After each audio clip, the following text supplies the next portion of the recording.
It is absolutely insane how Nakaba took two of arguably the most outlandishly designed commandments in their true forms. You know, Galen's an armor demon, and Moleskina's a big old snake.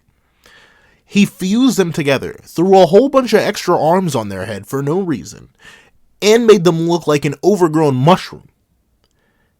And somehow Ordo's transformed state is still uglier.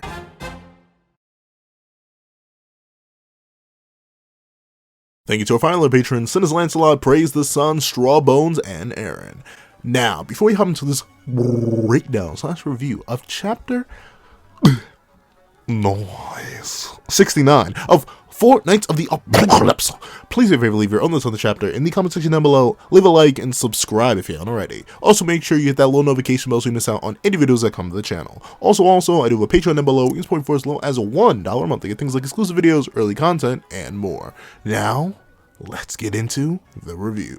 What's up, guys? I'm the Pencil here, and here we are to break down chapter 69 of Four Knights of the Apocalypse, which is known as Those Acting Behind the Scenes. And you see, hindsight's 2020, dog. Like, that's all I'm gonna say. Hindsight is 2020. However, we open up this chapter immediately, and we see Percy is freaking out because obviously, in the last chapter, Tristan really showed why he's the grandson of the gods, bro. Like, bro, straight up said, you know what? Two demons on demon time. Might as well go demon time myself. It was demon time, and obviously that blows away someone like Percival, who never really knew Tristan had in him. And of course, he just met Tristan today. And to be fair, I don't think he really saw him fight against him, or I don't think he really understands what happened when he went into despair mode. So this is the first real, like, flex he's gotten from Tristan. And for that flex to be that insane, obviously, you know, it would leave quite the impression. And we get to see that Tristan, apparently, while he's willing to use the power, if worse comes to worse, as we all feared, he doesn't really like to use it. He's not the biggest fan of it. And I get it, personally. Like, weirdly enough, I perfectly understand why Nakaba would even put this in. Not just on, like, a narrative level, which is why it works just fine. Like, obviously, it would make sense for Tristan, a demon hybrid, in a world where, for most people, everyone is afraid of demons because of what they did during the Holy War 16 years ago. I also get it just from a narrative standpoint. Our entire last series was based around the demon. So why would you want to be reusing those powers when you could have more goddess powers on display with Tristan? Which is why I'm assuming we're going to constantly see him in that form until it gets serious and he has to whip out the demon form. That's what I think is going to be for, until he gets like some sort of hybrid form. Notably, we did see some sort of hybrid form. He did have a demon eye and a goddess eye active a while back, but he didn't have his demon mark up. So I'm really wondering, like, in the hierarchy of power, where does that go? Because Tristan has so many forms. He has base, goddess, half demon, full demon. Does he have levels to his demon mark? I don't know. There's so many questions. But we do get to see that Percy is like, well, even if you don't like to show it, that was heat. Please do it more. And I love how Percy turns to Gawain for affirmation, and she's just mad because obviously in all their journeys, Tristan never showed this, which really makes me want to see their journey. I know it's never going to happen, but I'm intrigued to see how Tristan, like, did they fight anything? Did they run into any knights? Like, Tristan has a supreme hatred for the Knights of Camelot, as you saw with his reaction to Pelgard, but I don't know. It seems like he's so casual about the whole scenario, which makes me think he didn't really run into anybody. At least on his way back with Gawain, because Gawain doesn't even recognize this level of strength. That's why she's mad. And we go on to see that she straight up says, like, yo, something's a little suspicious about what you just did there, Buckaroo. Why are you hiding that power? You got something special in your socks? What you doing, my boy? And of course, we see that she almost, this is the thing, I was almost proud of Gawain, dog. I really was so close to being proud of Gawain. I was gonna feel like a proud father, dog, because she was like, you praised me, saying I was invincible and the strongest or something, but In truth, I bet you see yourself as stronger than all of us. If you were suppressed this whole time while your own kingdom was under attack, you're just doing this to preserve my feelings. And like, you know, that's a pretty logical leap to make. I bet he does view himself that way, but he knows Gawain's personality is trying to manipulate her. That is some W revelations for Gawain. But we do see that Tristan, realizing that his mental manipulation, his heart speaking, is falling out of line. He's like, wait, no, I would never. Me? To be stronger than all of you? like I'm the hybrid of the strongest demon and strongest goddess to ever exist? No, I would never. Right? Yeah, never. While you guys are just some randos and one of you is only wielding a fourth of, not even a fourth, but an eighth of my grandmother's power? Never. But I do love it. Because Tristan definitely is a nice dude, but it's obvious that he would have to think that. Like, the fact that he, at all, of his own free will, admitted superiority, or no, not superiority, inferiority to Lancelot, it goes to show how strong and how highly Lancelot is in regard to them. Because if Tristan's admitting that willingly to a party that he doesn't have to keep heirs in front of, his own squad, Lancelot's definitely a demon of some sort, even more than the literal half-demon. And once again, Percy and Gawain's relationship, one of my favorites. I love how Percy's like, you just can't accept and appreciate cool things, can you? You're just a downtrodden, terrible individual. Like, why does anyone even care for you, like you, love you, anything like that? You're just worthless. You're such a pain. And he just immediately gets slammed on the head. Once again, like 1, 2, 3, 4, 5, 6. Like 6 bumps. Golly gee willikers. He even starts crying. But to be fair, he did ask for that one. Once again, their dynamic of like, I'd say twin brother and sister. I think this is gonna last for a long while, and then the series may end with the two actually having like a decent respect for each other. But apparently, Tristan lets us know that he can only use that demonic girth for a limited time only. Now, I'm not gonna say Tristan's capping, but if such is the case, I wonder why. Because once again, with hindsight being 2020, there's a hint of something in a later chapter that may explain why. But if I had to give my own hypothetical, it's probably because darkness, like the weird thing is, right? Meliodas' power in the previous series was based on his emotions going wild, which caused his darkness to flare up. It wasn't using darkness that caused his emotions to flare up, and thus he became uncontrollable. But maybe Tristan has the inverse problem, where like the more and more he taps into darkness and the dark impulses, like, I don't know, like we saw all those demons with Gother, and a lot of demons, they seem like people. I don't know, they seem like pretty calm individuals. Sure, they're built for battle. Like, you don't give a whole clan the ability to regenerate, steal souls, and manipulate fire if they aren't battle ready.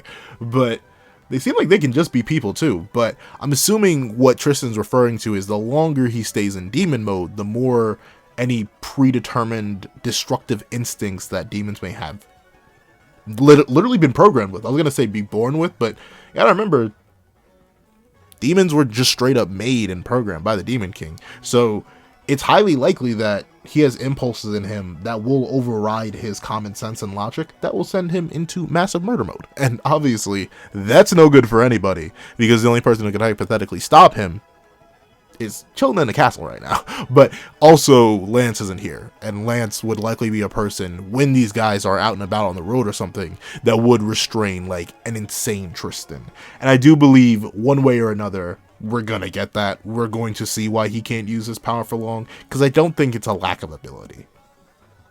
Personally, I don't think he's just unable to use it because it tires him out. I think he just goes nuts. But we'll see.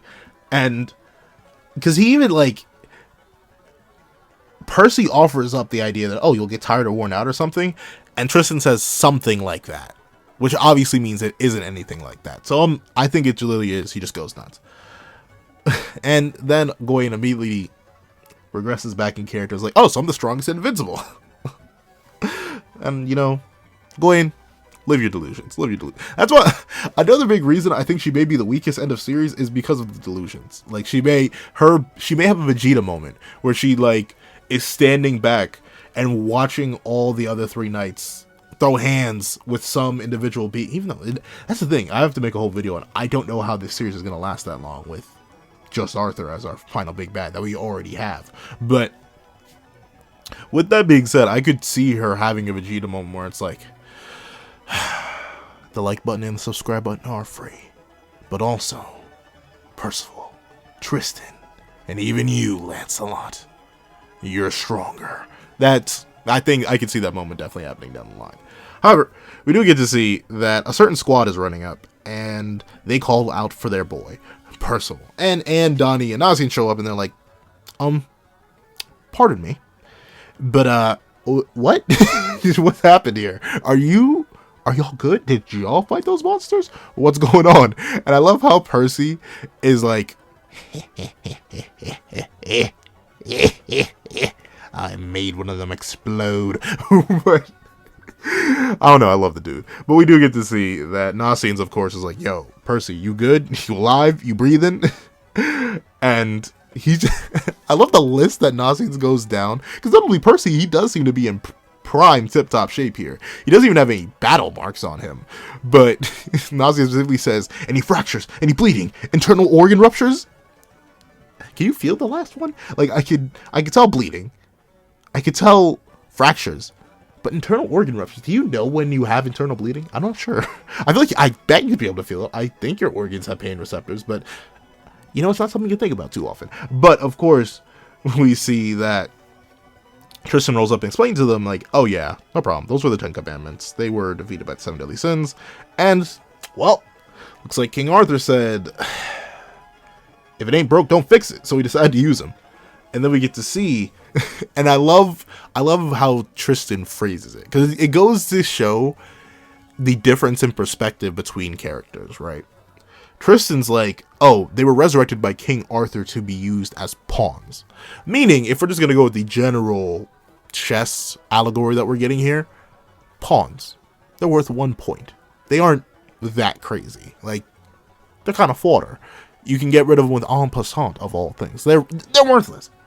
But in reality, the 10 Commandments, to any person who's not like Tristan or Lance, heck, that's about it. And like any 7 deadly sin tier threat, they're still crazy. Like commandment level is still relevant to a majority of the cast. Like straight up, most characters in 7 deadly sins are not commandment tier. Shockingly enough. So I love how while Tristan is using them as pawns and he says, they're whatever, Donnie is like, 10 commandments as pawns? Because the perspective would be completely different. The 10 Commandments, this massive demon threat that annihilated and nearly conquered all Britannia, it's gonna mean a lot to someone who is nowhere near as powerful as a human demon goddess hybrid. Makes sense. I love that. Little things that Nakaba does that I appreciate. But we see that a certain man walks up. He's like, yo, I ain't gonna lie to you. With my own master, go through the goat sin. Being a former member of the 10 Commandments, the fact that he's just using them, King Arthur is using those things as a threat to humanity. Now that's crazy. That's crazy. He's threatening us with them. That's a line that should not be crossed. He's going to war with the entire world. Do you think he cares about lines that are being crossed, Pelio? But he does make a good point, right? Like, if he's just going to start reviving randos, to come start slaying them, that's a big issue. Because that means anyone, once again, I'll make a whole video on that, but anyone who has died previously and was of any notable power could show up and be a threat. And they don't have to be commandments. They don't have to be archangels. They don't have to be super powerful beings. But like, Zaratros could be revived again. That's all I got. Nah, but like any of the previous kings that Chaos once, like, well, not Chaos, but Excalibur chose, they could be brought back, and they're threats, supposedly, at least to regular demons. But considering regular demons are threats to most people, that's still dangerous. Like, the amount of people that Arthur could revive is kind of crazy, and it shows how far he's willing to go. And we see that Pelio is here and happy to welcome the Four Knights and have their help in defending Britannia. And honestly, it's once again nice to see our heroes being accepted as heroes this early. Like, remember, all of season 1 of Seven Deadly Sins was they're criminals, they're demons, they're monsters. And while one of them was in fact a demon, and the other one had ties to demons, and technically all of them had ties to a demon, but still, despite all of that, they were criminals at first, and they only got the heroship. They only got the hero recognition pretty late, like season 2-ish, and even then, like the conflict essentially not left Britannia, but it left Leonis, and their herohood barely mattered because they were traveling everywhere, up, down, left, and right. However, it's great that our Four Knights, before they even really gather and establish themselves, just the existence and their presence here makes them heroes and makes them people that people want help from. I like it. It's a good flip up from the original series where everyone was criminals, sinners, and thieves. But we do get to see. Oh, I hate his face. I hate his face. I hate it. I hate it. I hate it, bro. Nakaba, why must you do this to me, bro? What did I do to deserve it? You could have just You could have gone so long without ever lifting up that armor, but you just had to do it. You just had to do it, Nakaba. You just had to do it to hurt me specifically. You just had to do it. But we see this weird Miria-looking guy proclaiming that the Holy Knights of Leonis will do their best to help. And, well, that's great. I want to rip off his face. But, regardless of that, we do get to see that, with that being said, it sort of establishes exactly what Donnie says. Like, wait a minute. Hold on now. You're free to order around the Holy Knights of Leonis to do as you please? Huh. Well, then. We could get to some illicit activities with that information. And he's spitting. But we do get to see that with all this hype, like, everyone in the crew knew Percy was crazy. Like, he was a demon, obviously.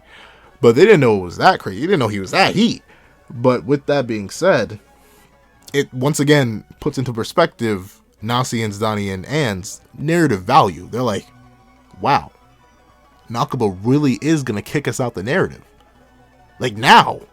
Like, not yesterday, not today, not tomorrow. But now. He's really done with us.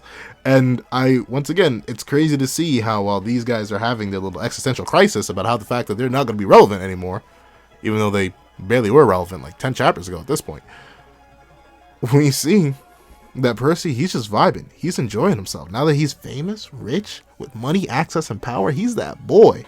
Which is, it makes sense. Once again, Percival is a 16-year-old with the mind of a 6-year-old, so it makes sense that he wouldn't be so focused in on his friends' like emotional feelings and their own lack of personal value because of their lacking in terms of not being Knights of Prophecy. But like Nakaba, you draw these things, and like once hindsight is 2020, bro. Hindsight is 2020, clarity. But in reality, bro, how do you draw this? And you're like, yeah, we gonna do this. We gonna do this. I know y'all are fiending. Then again, I gotta remember, I'm old. I'm just old, and I can't.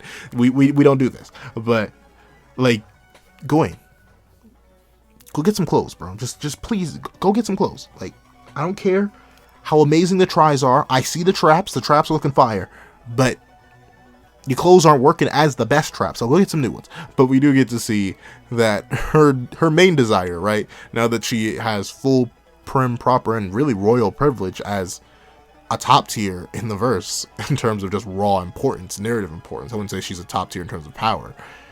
She straight up just says, give me a barrel full of pudding right now, and it better be the most delicious. And I know it's fiction and characters don't gain weight unless it's supposed to be funny, but like a barrel full? You are not Diane size. You are big.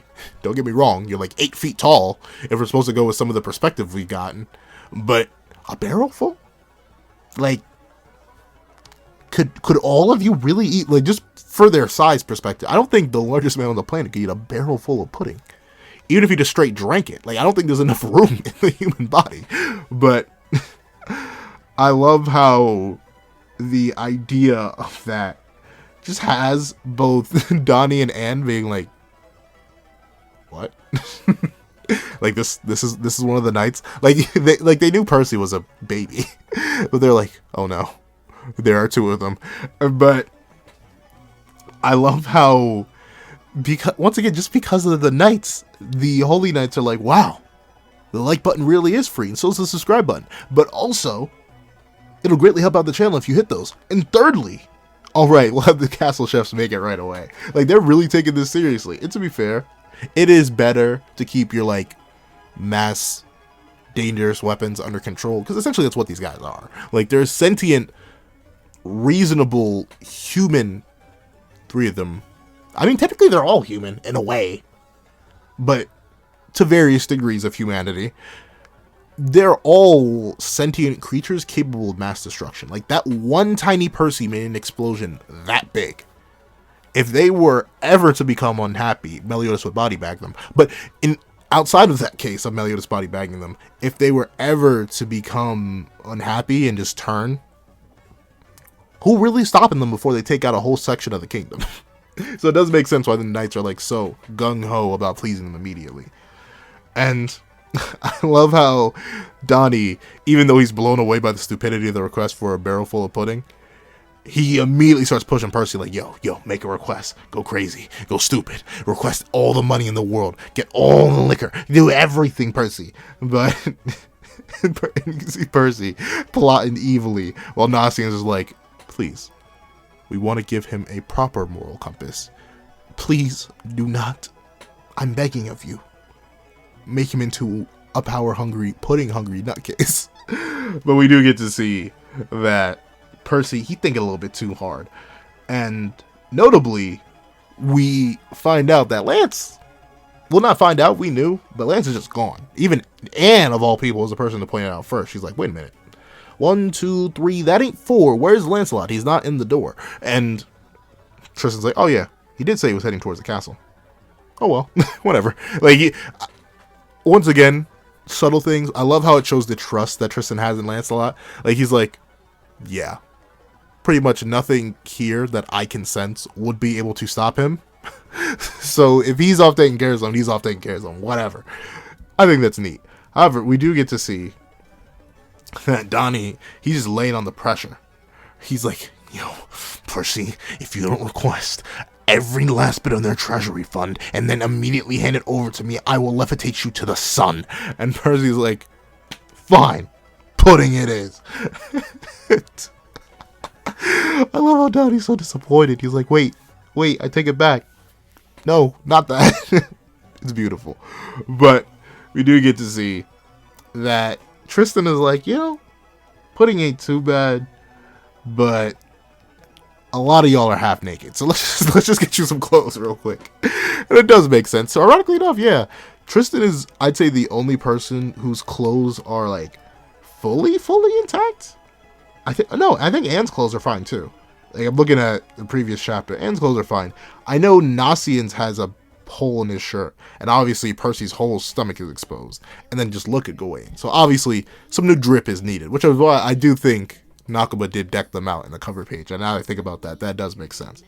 However, we do see, once again, I love seeing the multiple sides of Tristan as a character who had a I'm not gonna say his introduction was weak, but in comparison to Lancelot, someone who had a more fumble of an introduction, seeing the various sides of Tristan is interesting, because he goes from, oh yeah, let's just go get clothes, and then the moment one of the Holy Knights speaks up and is like, okay, let's head to a tailor as soon as, but then Tristan goes, hush. Like, somewhere deep down, being the future king of Leonis, while being the son of the previous 2 princes and princess, well, not previous 2, but the prince and princess of 2 powerful clans, and being the grandson of 2 creators and leaders of 2 powerful clans, there's some leadership in him. He says hush. He doesn't say, wait a minute, be quiet. He doesn't say anything. He just says hush. He commands that knight's silence. Big respect on Tristan's name. W Tristan there. But we do get to see that while and once again, I love their order of sensory abilities, because it shows the level of skill each one is at. because Tristan senses it first. That's why he says hush. But then Gawain senses it. She twitches. She doesn't even say anything. She just senses it and turns, meaning that she has the second best sensory ability out of the group. Well, we don't know how Lance's sensory abilities are crazy, so they're probably pretty high. But then finally, Percy's the last to pick up on it. And then they all turn and it's like, well, it seems like they didn't go down just yet. And we turn the page and we see, like, Nakaba. Yeah, I drew it. Before I even get on Nakaba, yeah, I drew it. But still, what is this, dog? Why does your Galland Belascula fusion have a snake head and Snoobies? We'll call them Snoobies. Why does it have Snoobies on the top of its head? Why are there so many extra hands? Why is Galland armored? Like, that's the main thing that threw me off. Belascula has her original clothing pattern and her original hair, and Galland's back to being armored and he has a weapon again. And to be fair, this Chaos Staff became half his halberd. But still, why? Like, if it fused the remains of both, I mean, I guess Galland's face was armored still. But even then, hold on, let me double check. No. Yeah. Hold on a second. Wait a second. Nah, my boy Galland definitely did have a stone head, too. And, like, he's kind of armored. Like, he has one buff arm that remember. Like, it's a weird amalgamation of all their designs. Except, I don't really think anything of Belascula released to her new design. Like, her clothes don't have the same pattern her new design did. Nor does her hair or anything like that. So, Galland gets, like, an arm worth of his old design. Meanwhile, Belascula is much more snake, humanoid, tail, fusion thing. Ew. However, notably, the Chaos Staff that allowed this is the same one, I'm pretty sure, that Ironside had. And hold on, let me double check to make sure I'm not capping. Alright, so I guess I was capping, because I can't find that staff design anywhere else other than the time we were shown all the staffs. I thought Ironside had that staff, but I may be tripping. I don't know, I just quick glazed through his entire fight and I couldn't see it anywhere. But regardless, staff, pretty interesting.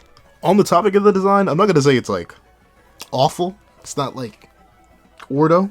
It's not like Ordo's transform state. But at the same time, looking at it, just like, why this? I don't know. I feel like Nakaba does it on purpose just to mess with us. I know that's for a fact. Like, you could have fused the two in a much more interesting way. And I'm not even saying fusion's like a bad prospect. I know why Nakaba does it. He's probably specifically going against the conventions of like Dragon Ball fusion, where two characters merge together and it's like this ultra super cool thing that's way stronger. And it's probably way stronger, but it's just ugly. I may like even take it upon myself to fuse their new designs together myself to see if I can make something better, because it's not even like this is, once again, it's not like it's bad. It's a good design. I just think it's such an eyesore. It's hard to look at. But we move on from there. We get to see that, obviously, with the two fused back up, they gotta be taken down once again. And that, as Tristan clearly points out, it's like, well, we just gotta do it one more time. And I love, it's so hard to take Gawain seriously, bro. Like, yes, they will pay greatly, not for threatening the kingdom, not for threatening their well-being, not for doing anything of like real crazed delusion or anything like that. No, because they got in the way of Gawain's snack time. Yes, that is the reason why they must be stopped. Nothing else, nothing else. And what I like how he's not, I don't think he's going to be the leader. I think if anything, Lance or Tristan's going to be the leader. But then again, he's the main character. That's the weird thing. But I love how Percy is the one who really gets everyone hyped up. He's like, let's do it. Everyone believe in us. And everyone, the Knights of Leonis, Percy's friends, every person there cheers for them. Is like, yeah! And then the squad leaps in. And I think it's great. I love this tri-shot of Tristan, Goddess Mode, Percival, Full Hope up, and Gawain. It's hilarious how Gawain don't even play no games. Like, she's like, I am not charging in. You can get teleported into. I think it's great. I love the trio here. Though, once again, we haven't gotten a true battle with all four knights yet. I wonder, it's going to have to be when Arthur shows up, right? Because Arthur said he's going to show up to investigate them or analyze them.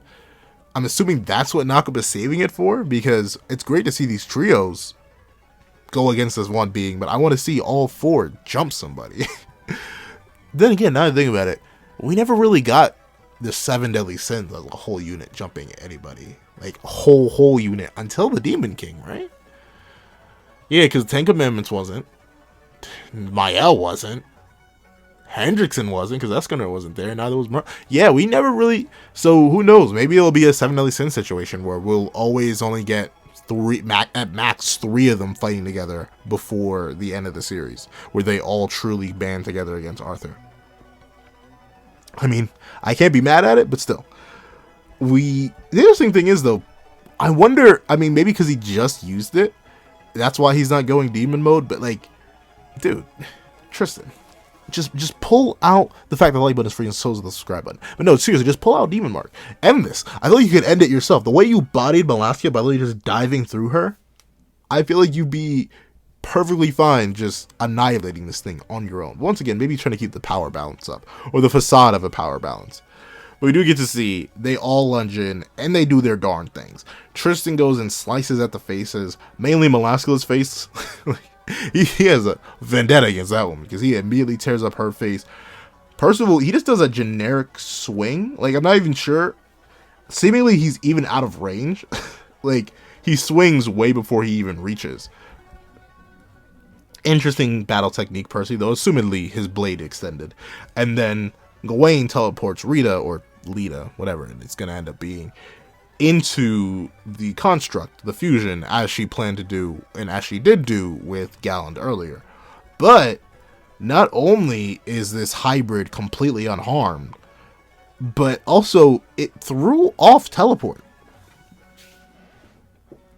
Which implies that Malaskia could manipulate it, and to be fair, it's not entirely unlikely that Malaskia could manipulate the coordinates of teleport, because she did in the original series have this whole thing of like creating portals, manipulating transportation spaces, bring people through different realms and stuff like that. Like, she did, while she was just like a bleeding head, did entirely create a spatial dimensional barrier all around Camelot. So this isn't out of her pay grade, but the fact that she can just throw off an instantaneous technique like that, like, seemingly after it launched. Like, I'm not sure if this is a crazy feat or anything like that. Like, is this a speed feat? Because, like, teleportation is teleportation. It's supposed to be nigh instantaneous, but Malaskia was able to intercept where Gawain was planning to teleport and then maneuver it into her own hand. If that's a crazy speed feat, tell me down below. I'm kind of intrigued. But, because like, it's not the same. Like, notably, the reason I think it's a crazy speed feat is because I'm remembering Cooler's Second Coming. And Goku would instant transmission, and then Cooler would instant transmission at the same time, and the two would meet each other and fight in the instant transmission realm, even though instant transmission is instant. So that's like an insane speed feat because they're moving faster than instantaneous movement, and calc that however you want. But is this the same case here? Except Malaskia isn't necessarily, like, does this count as aimbotting?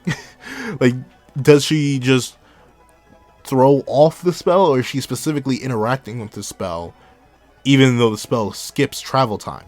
I don't know, but it is cool to see that Malaskia's face does open its eye and smile at the group after it throws off the teleport and tanks all their hits. I love how Percival, his mini hymns still reflect him perfectly. He's like, it doesn't work, and his mini hymn droops. And once again, Gawain even mentions, like, yo, so it shifted the coordinates of teleport. And now Tristan's like, well, hold on, wait a minute. Oh, this thing seems to be a little bit different than before. A completely different beast up till now. However, we can't focus much on that. We decide to cut away. And we cut away to a building. And then we go into that building. And then we go to see a certain character that we haven't seen in a hot schminute, if you ask me. Jeez, what the heck is happening outside? We need to head there to check too. What if something happened to Lord Tristan? I'm under direct orders from Lord Tristan, so it can't be helped, can it? You're currently suspected of being a traitor, you know.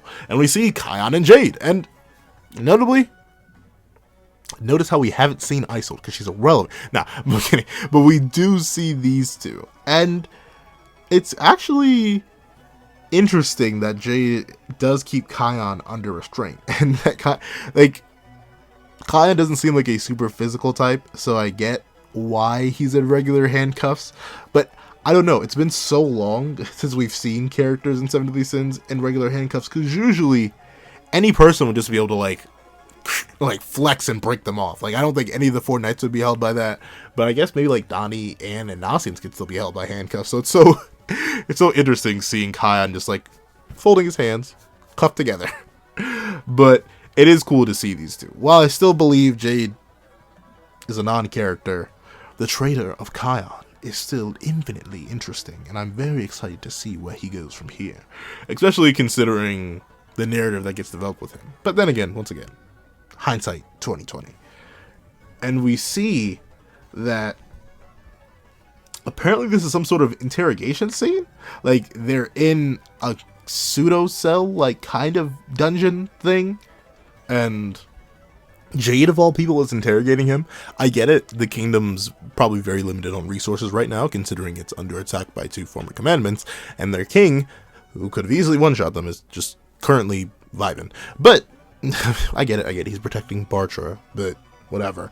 The thing here is, like, why would you, like, just put Kyle in a cell for now? Maybe, I'm assuming this is Tristan's bias here, just like, oh no, these are my friends. I must not have them actually persecuted.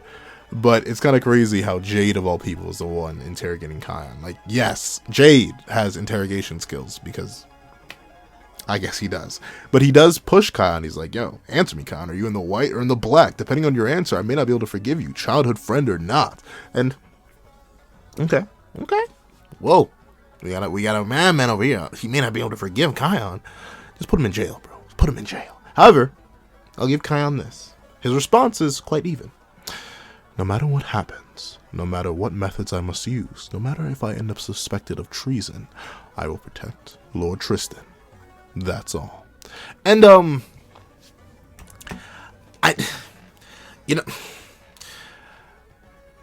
Kion, I'm not sure if you, ever have been there when Tristan has flexed even an ounce of his true capabilities. Because I'm assuming we still haven't seen it. Like, something about that goddess and demon eyes got me thinking. We really haven't seen Tristan, I was about to say go all out, but really spaz out. We haven't seen Tristan spaz out just yet. And we know, from Meliodas, when a demon spazzes out, that's when they're at their best. But what good protection are you really providing? What are you and your little sylphs going to do against the kind of beings that could actually harm Tristan? Like, reasonably, if Gawain was actually in the armor when Kion went and crushed that poor rando, he would have died. Like, simply put, his power would not have been enough to stop Gawain in that moment. She would have torn through the construct, grabbed his head, and probably crushed it like a grape. Like, this is the same woman who, for being called a woman, nearly killed Percy. Like, straight. Well, to be fair, she got punched in the mouth. But at the same time, she did straight up strike to kill Percy, of all people, a fellow knight of prophecy that she was ready to fight alongside. Kion, what are you going to do? Like, any of the knights beat Kion, except for, I guess, maybe Percy, if he has some prep time. Like, if Kion manages to sneak Percy and get the sylphs up, but in a 1v1 round start, no prep, Kion's not surviving that explosion that Percy used on Gallant. He's not. So, while I do respect Kion's determination to protect Tristan here, it's like, are you going to protect him from flies? From fodder? Like, what are you really gonna do, my boy? Though I do respect his determination here, and it does raise interest, because remember, I thought, a little something. Oh, Kion was gonna be the traitor that stabbed somebody in the back. Maybe he had his hands on Bartra real quick, going skirt. But who knows? Especially with hindsight being 2020. But we do get to see that Jade asks a perfectly reasonable question, like, okay, you want to protect Lord Tristan. Where in that does targeting the Knights of Prophecy come from? What kind of sense does that make? And, like, Kion, I would 100% be down with this if we if you didn't have like proof positive examples that this is literally the prophecy and these people match the exact description of the prophecy. Like he says, what if some of these claim to be knights of prophecy but are after Lord Tristan's life? What if Lord Tristan ends up in danger for the sake of a comrade who proves to be a burden? We must always act on the worst possible scenario, or decrease the risks that may befall Lord Tristan, even if a little. And Kion, dude, once again, if these knights were even in a whiff of the realm of possibility of power that Tristan has access to, knowing that the like button is free and so is the subscribe button, what good would it do for you to lower the amount of potent allies that Tristan has? The hypothetical fake knight thing I get, but I may get that with someone like Gawain. And that's it. Like Percy, wing like green hair. Kind of hard to fake that. And he wasn't even aggressive. Like, he didn't know who Tristan was. He straight up was confused the entire time when you first assaulted him. Dog, hello? And then for Lancelot, it's Lancelot. Once again, seemingly has some relationship with Leonis. If you were to ask me, seems to be pretty well known about as a being that works with Leonis, even though he's likely an emissary from another kingdom. He doesn't seem like any sort of a threat. Gawain's the only one I'll let slide, hypothetically, because of the sheer unknown variety of them and the fact that they're related to King Arthur. Like, that's the only one I'll give you. But even with that, Kion, you're fodder. Like, no Kizzy, no Caperton. You're just worthless in a battle unless you have prep time and others to guard you. Percy's powers will be much more useful than yours. Lancelot's powers will be much more useful than yours. Gawain's raw stats will be much more useful than yours. So you getting rid of them with any subterfuge would actually be increasing the risks that Lord Tristan has, because he has less potent allies. And if any of these allies were to become a burden to Lord Tristan, they just die. They wouldn't be a burden anymore. You getting rid of them when they could be useful is kind of dumb. And I don't know. The way he smiles here, it's like, I think he knows he's speaking nonsense. Like, and what Jade says here may be true. Like, Kion may just be, like, insanely negative. But, I don't know. It feels almost like, I don't think that's the truth and nothing but the truth. If you were to ask me, I think there is an ulterior motive behind that. And I'm going to stick with just jealousy. Like, he's mad that he's not one of the Knights of Prophecy, because he wants to get rid of all of them, so only Lord Tristan can have his sole attention on him. He reminds me of Vivian. There we go. That's what he reminds me of. He reminds me of Vivian. Because Vivian was nuts for Guild Thunder and would do anything to quote-unquote protect Guild Thunder, but everything she did was really just a detriment. Kind of like everything Kion's doing is really just a detriment. Like, dude, support your prince. Do not try to execute his friends. But we do get to see that while these two are having this conversation, there's a certain issue that arises. And I'll admit, I do like this interaction. Jade's like, yo, if you could if you are so concerned about Tristan's well-being, why don't you just say that I am worried about your safety? And Kion's like, oh, I just didn't want to be negative. And it's like, there it is. But both Kion and Jade sense something. And they sense the third cloak. And the cloak is walking about and proceeds to throw off their hood. Why? I don't know. Like, there's no reason to reveal yourself here. Like, I get it, a dramatic reveal for the audience and all, but there was no reason to get rid of your only disguise. I mean, sure, you're wearing armor, but that doesn't necessarily mean that you have to get rid of your cloak. Unless the cloak restricted your armor or something like that. I don't know. Strange that they just threw it off completely randomly and seemingly arbitrarily. Like, what, now that you got in, you don't need your cloak anymore? I don't know. But we see that Jade is now questioning this individual who's shown up. You're like, wait a minute. Who is you? That armor? Looking a little bit different. What you doing here, dog? Let me know. Let me know. Got lost? A little confused? A little confuzzled, maybe? Tell me. But the being within the armor is like, so, there was still some left. And Jade goes on to explain, like, hey, wait a minute. Hold on.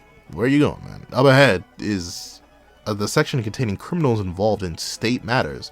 Unless you got some permission from the king that I don't know about, or you're the Great Holy Knight or Vice Great Captain Holy Knight, you're not allowed to go there. And Kyan is just like, hey, dude, that's my staff. You don't even know how to use that thing. But we see that the figure simply questions, like, wait a minute. If those kind of people aren't even allowed here, what are y'all two doing here? What are you two fools doing here? And I get it. Jade's kind of stupid, but if this person is just casually wandering around here, they probably know what's up ahead, and they probably don't care. Like, they're going there for a purpose. So the fact that you don't recognize them and they're down here, I don't think a newbie would just randomly stumble on down here, dog. Maybe you shouldn't be telling them everything. But as Jade just randomly decides to explain, he's like, what, you don't know us? We're the Holy Knights of the Tristan platoon, you know? And then the figure is like, oh, Tristan. Okay. I see, the Prince of Leonis. I believe he was. But considering who this person is, because obviously I'm recording this after, like, why bother? Like, you know he's the Prince of Leonis. Like, you worked here for at least a solid, when did she go to Benwick? I forget when she went to Benwick. Hold on. But regardless, you were around after Tristan was born. At least for, I think, at bare minimum 5 years. But I think you were here for the first 10. Because I think you went to Benwick when Lance was 10? Am I tripping? No, she may have been there earlier. But still, she knew who Tristan was. Though we get to see that Kyan is now questioning, still in handcuffs, mind you. Wait, it seems you're not a Holy Knight of Leonis. Reveal yourself and your aim. And, y'all, Kyan especially, you handcuffed, my boy. If they're breaking in, do you really think you are a threat to them? Like, at all. If they're just casually strolling about, armor out, obviously they'd be a bit of a threat. However, we do get to see that the figure does turn and draw their blade. And they reveal, I'm a former Holy Knight of Leonis. Pleased to meet you, my juniors. And notably, with that being established, Jade and Kyan don't play no games. Jade immediately slices Kyan free, throws him his staff, and is like, well, we're going to have to throw hands. And then the knight reveals, there should be a Holy Knight who was suspected of being a spy the other day. My aim is to recover that person. And then the cold frost emanates from that person's blade. And typically, I wouldn't care about reverse spoiling, but this is meta me knowing that while I did record the review to chapter 72 first, and I'm currently backup reviewing and like going back in time, back to reality. I know there are people who will, because someone is, shout out to the person who is watching, but someone did comment like, oh yeah, I'm reading these in order alongside my reviewing experience, so I don't want to spoil anything, but kind of crazy how the chapter just ends off with this. And now we see the blade of a traitor. This is a former Holy Knight of Leonis, but they aren't here for the king. They're here to recover a traitor of Camelot, or at least another kingdom, seemingly. Very, very interesting. I'm shocked that a resource like this isn't, maybe because Arthur knows that Meliodas, or at least someone of enough potency that could manhandle any of his knights, would be there. And to be fair, with Meliodas always in close range and especially probably able to blitz over into wherever he's needed for the most part, and Elizabeth likely rarely leaving the castle, you'd be hard pressed to find anyone who could beat those two. Unless it's literally Arthur and maybe Merlin. There's no way that anyone's actually getting that close to Bartra without one of them noticing and being able to stop him.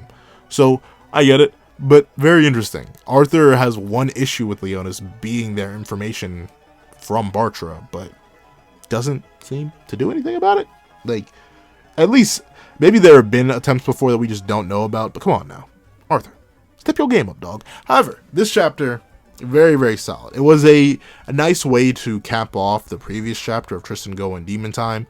It was a good way to explain all of that. Once again, elaborate and hype up the whole Four Knights of the Apocalypse gang and what they stand for and what they mean to all of Leonis. I just saw that ugly knight's face again, and I don't like it. I like that. Once again, a nice display of the personalities. We get to see how Percy Squad interacts with his, I guess, the new Percy Squad and Tristan and Gawain. Obviously, the chapter shifts harshly the moment we get to Meligaland, and we don't get to see their fight, which is annoying, but obviously we're going to get to see it eventually anyway. Then we cut over to Jade and Kion, and we do see that these two are having a discussion about Kion's hypothetical traitorship and stuff like that. And overall, it is a very, very, very solid chapter. Is it my favorite, or is it like a top tier chapter? I wouldn't say so. I'm definitely a simpleton. I love seeing the battles, the high speed, intense action, and it's not like this chapter reveals anything we don't already know. The most interesting part of the chapter is obviously the reveal of the Blade of the Traitor, which is this former Holy Knight of Leonis hidden away in their armor. So that's the best part that comes from it. However, those are my thoughts. Please tell me your thoughts in the comment section down below. Thank you so much for watching. Remember to like, share, comment, and subscribe. Make sure you hit that little notification bell so you miss out on any videos that come to the channel. Also, I do have a Patreon down below. You can support for as low as $1 a month. Things like exclusive content, early videos, and more. Now, I'd like to thank you guys so much for watching once again. I hope you guys have a wonderful day. This is That Guy with the Pencil, writing off.